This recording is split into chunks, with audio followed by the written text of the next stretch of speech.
E aí, pessoal, boa noite. Tudo bem com vocês? Então vamos lá. Bom, vocês estão vendo aí? O primeiro tema desse terceiro bimestre fala um pouquinho de dinâmicas demográficas. E o subtítulo da dinâmica demográfica, nós vamos falar um pouquinho sobre matrizes culturais do Brasil. Tá? O que é matriz cultural? Matriz cultural nada mais é do que entender a origem da formação do povo brasileiro.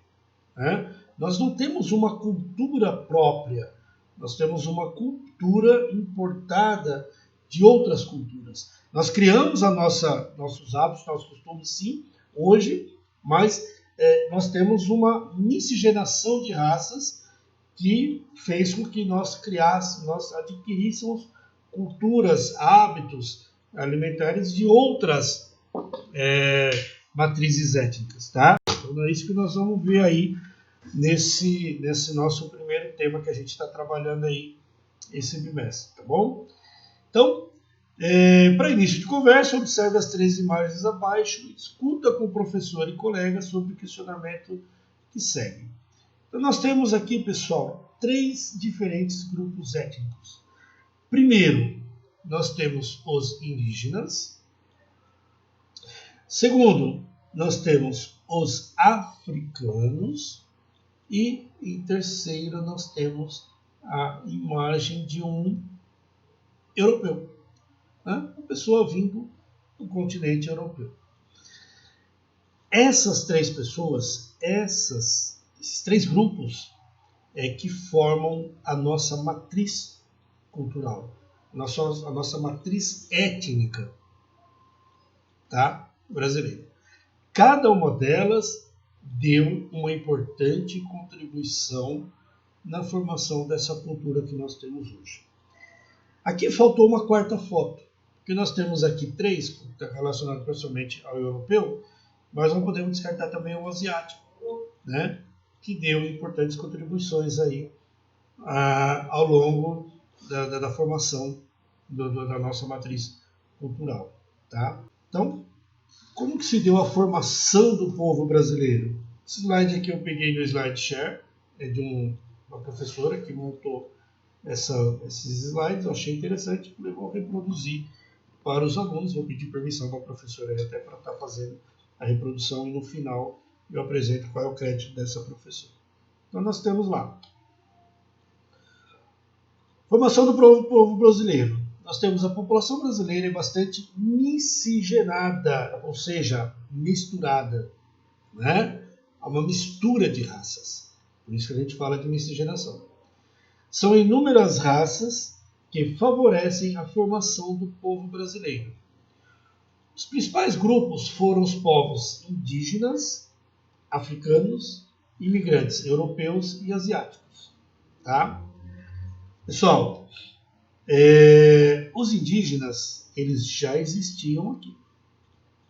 Então, quando o europeu chega, quando os portugueses, né, que representa principalmente o primeiro europeu a chegar no nosso território, segundo a história,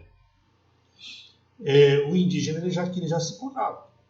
Né? Então ele é um povo autóctone, como digamos assim. Né? Por quê? Porque ele já se encontrava no território brasileiro. E aí vem o português, né? Vem o europeu para explorar as terras. No primeiro momento, reconhecer, depois começa-se o processo de colonização e exploração do nosso território, e depois chega o africano. Só deixando claro que o africano ele não vem de livre e espontânea vontade. Ele vem forçado, ele vem como escravo, tá? Mas ele dá importante contribuição aí na formação da nossa cultura. Cada um deles tem a sua importância na formação da nossa etnia. Vamos lá.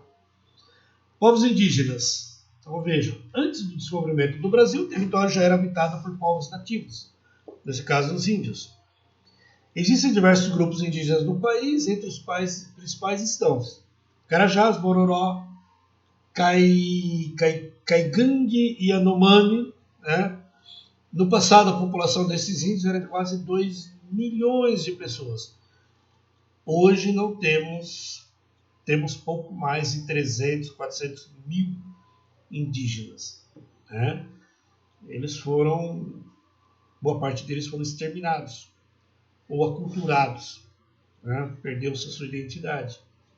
Temos ainda as tribos G, os Guaranis, Tupi-Guarani, né? Mas no território brasileiro, inclusive, é o que, em termos de proporção de população, é a menor proporção indígena de toda a América Latina, digamos assim, é no Brasil que é a menor proporção. Tá? Pra vocês terem uma ideia, a Bolívia, em torno de 80% da população é de origem indígena. Vamos lá. Aí os africanos, né? Do grupo humano que sofreu uma migração involuntária, como eu falei para vocês, né? Eles vieram forçados, eles foram capturados e trazidos para o Brasil, tá? Especialmente no século XVI e século XIX. Nesse período desembarcaram no Brasil milhões de negros africanos que vieram para o trabalho escravo. Os escravos trabalhavam especialmente no cultivo da cana de açúcar e do café. Imigrantes europeus e asiáticos. Então, os primeiros europeus a chegarem ao Brasil foram os portugueses, pelo processo de colonização, tá? E aí mais tarde, lá no início do finalzinho do século XIX, houve uma grande entrada de imigrantes europeus em busca de trabalho, né? Crises na Europa forçou que esses imigrantes viessem em direção ao nosso território em busca de melhores condições por conta da crise, da fome que se acentuava na Europa lá no finalzinho do século XIX. E logo em seguida, no início do século XX, chegam os primeiros asiáticos, né? Eu já falei para vocês anteriormente, Kassato Maru, que era o primeiro navio de imigrantes japoneses que atracou no Porto de Santos, se não me engano, em 1908. Tá? E depois dali se sucederam vários outros navios. Caiu meu fone aqui. Vamos lá. Dentre os principais grupos humanos europeus, destacam-se os portugueses, espanhóis, italianos e alemães. Em relação aos povos asiáticos, podemos destacar japoneses, sírios e libaneses. Depois desses, pessoal, nós temos aí coreanos, chineses, atualmente, não é tão anteriormente, tá? Importa dizer que cada um deles teve a sua contribuição na nossa culinária, no nosso vocabulário, nas nossas danças, né? Os nossos hábitos, nossos costumes, tudo isso foi incorporado ao povo brasileiro. Isso faz o quê? Faz, como vocês estão vendo aqui no mapinha do lado, existia essa grande diversidade cultural. Vejam, o nosso território ele é muito extenso, né?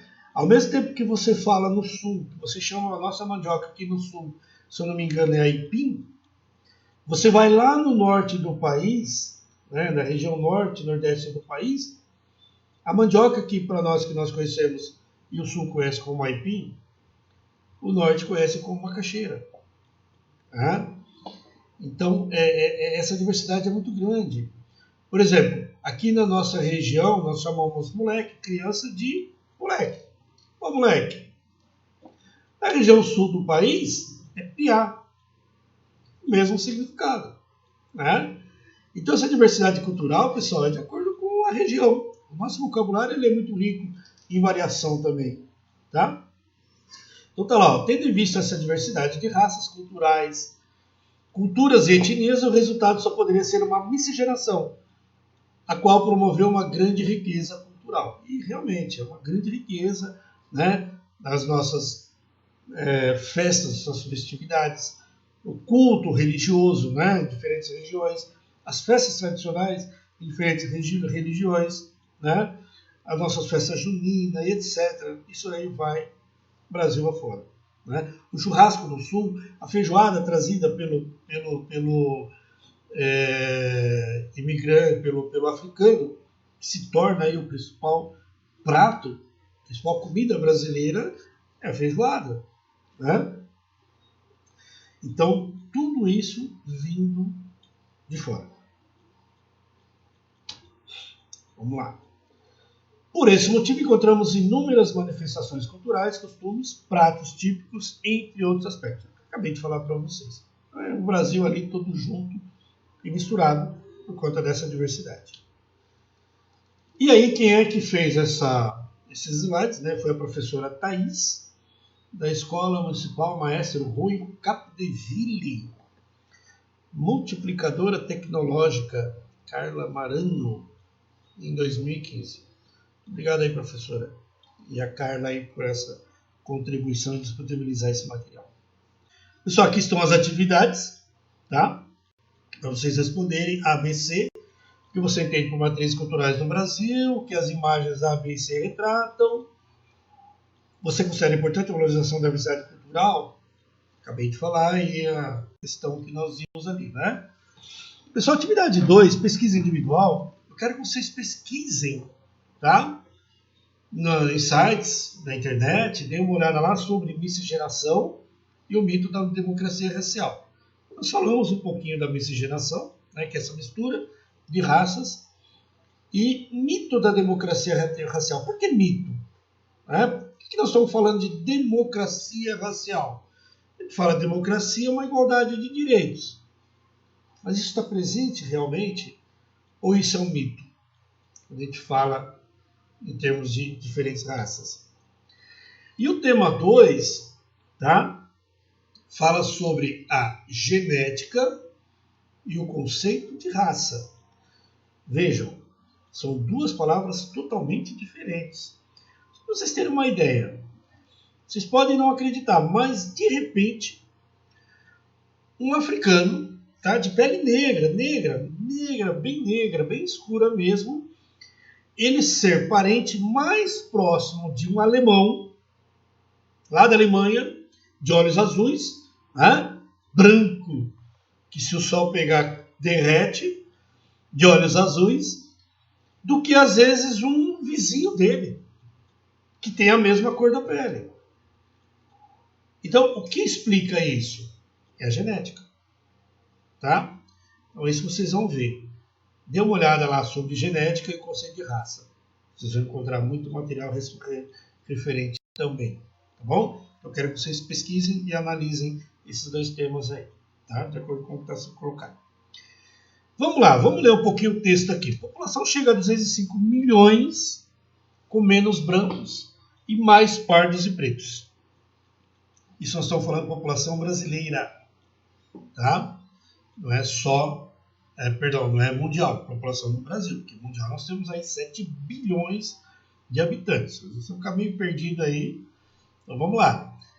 Menos brancos e mais pardos e pretos.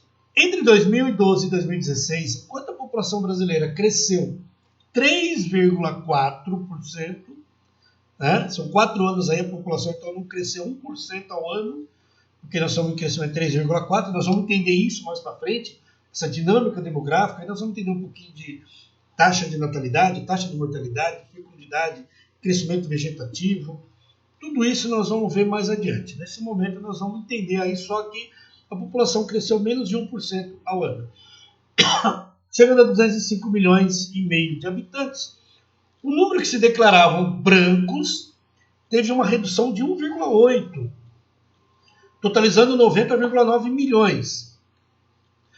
Já o número de pardos autodeclarados cresceu 6,6% e os de preto 14,9%, chegando a 95,9 milhões e 16,8 milhões, respectivamente. Então, pessoal, vejam, nós tínhamos mais brancos que se declaravam do que a atual situação de hoje. Então, se você soma os que se declaram pretos e pardos, já ultrapassa a população que se declara branca. O que levou as pessoas a fazerem isso? O que foi essa autodeclaração de pretos e pardos em relação a brancos? Então vamos lá. Isso é para pensar. Existem alguns fatores, nós vamos discutir daqui a pouquinho isso daí. É o que mostram os dados sobre moradores de pesquisa nacional por amostra de domicílios. Contínua 2016, divulgados pelo IBGE. Nas pesquisas domiciliares do IBGE, a cor dos moradores é definida por autodeclaração. Ou seja, o próprio entrevistado escolhe uma das 5 opções do questionário: branco, pardo, preto, amarelo ou indígena. O amarelo aqui geralmente é o asiático, tá? O indígena tem a cor própria dele. O branco, o pardo e o preto. Tá? Aqui é interessante a gente falar, até um tempo atrás eu até fiz uma crítica, né? Eu falei, poxa, mas por que preto? Não é negra, não é cor negra? Não. Negro é raça. Preto é cor. Tá? Branco, cor branca, raça branca. Pardo, raça negra. Tá bom? Diferenciar um pouquinho isso daí. Então tá aqui, ó, nós temos aqui o gráfico do lado que mostra exatamente essa pesquisa aí, 2012 a 2016. Nós temos ali, em 2012, o número de brancos que se declaravam 46,6% e em 2016 cai para 44,2%. Em relação à cor preta, 7,4% se declarou em 2012 e, ao contrário da cor branca que diminui, aumenta para 8,2%. Legal. E as pessoas pardas, de 46,3% para 46,7%. Pardo, por quê? Porque é uma raça que originou-se da miscigenação, da mistura do branco com o negro. Nós estamos falando de raça. Tá? E aí surge a cor parda aí, nessa mistura toda aí.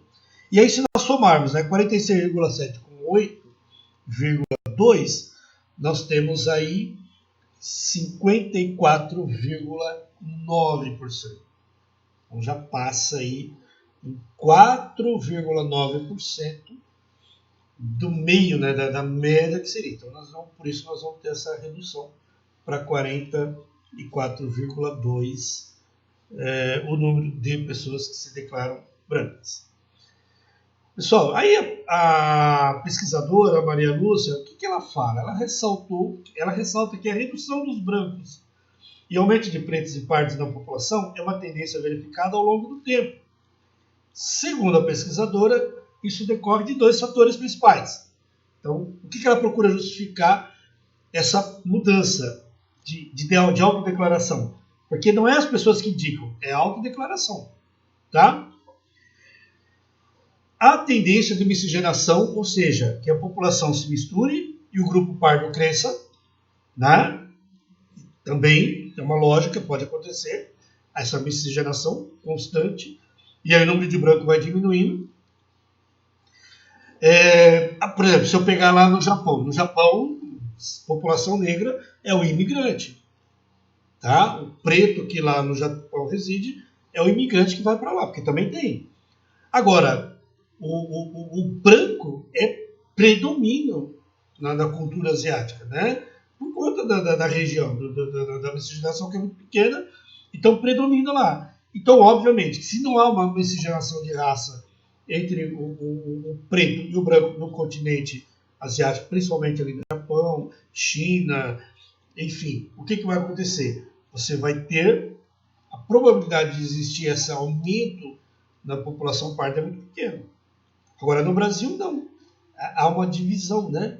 E aí, quando você, de repente, vê uma pessoa de raça negra com branco, é muito comum, é muito natural isso, né? Essa relação. E aí, isso acaba gerando os filhos que nascem desse casal, a tendência é ele não ter a cor nem branca e nem preta.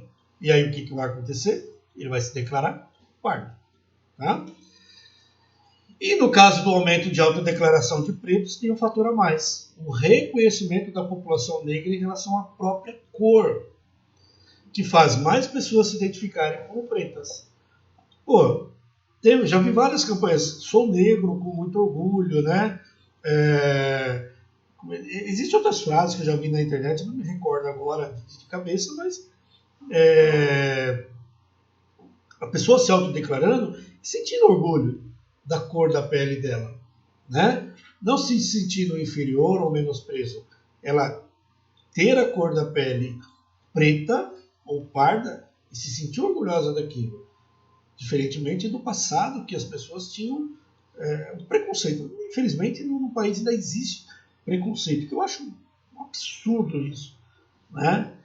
É um absurdo. Aliás, esses dias aí uma juíza deu uma sentença falando que por conta da raça já era de se esperar que o camarada iria cometer crimes. Repercutiu muito mal, ela veio nas redes sociais, veio na televisão, veio pedir desculpa, mas ela já tinha feito a merda, né? E até eu critiquei, falei, pô, mas que absurdo, como é que uma juíza faz uma sentença dessa? Eu acho incrível que tem cara branco criminoso aí no planeta que não é a cor que vai definir o caráter de uma pessoa, tá? Então ela foi muito mal na colocação que ela fez, tá certo? Então vamos lá. Tem aqui as perguntas que vocês vão responder também. E terminamos por aqui a nossa aula. Na próxima aula a gente fala um pouquinho mais aí, além do que foi colocado hoje. Tá bom? É isso aí, uma boa noite e vejam e revejam quantas vezes precisar das aulas aí para vocês compreenderem. Tchau. Boa noite para quem está assistindo à noite, bom dia para quem está assistindo durante o dia.